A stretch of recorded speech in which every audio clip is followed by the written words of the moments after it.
ও খোদা, প্রশান্তি নিতে গেলে একটু কষ্ট করতেই হবে।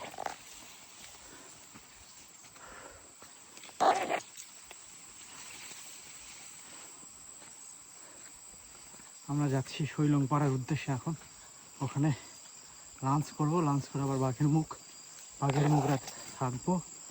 সকালে লাংলক ঝর্ণা দেখে থানচিতে ব্যাক করব।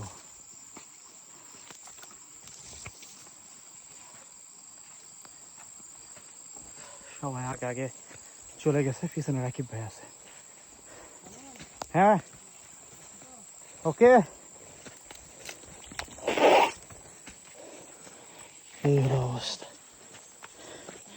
এই খাড়া রাস্তা, বৃষ্টি, কাদামাটি পিছলা, সাথে জোক।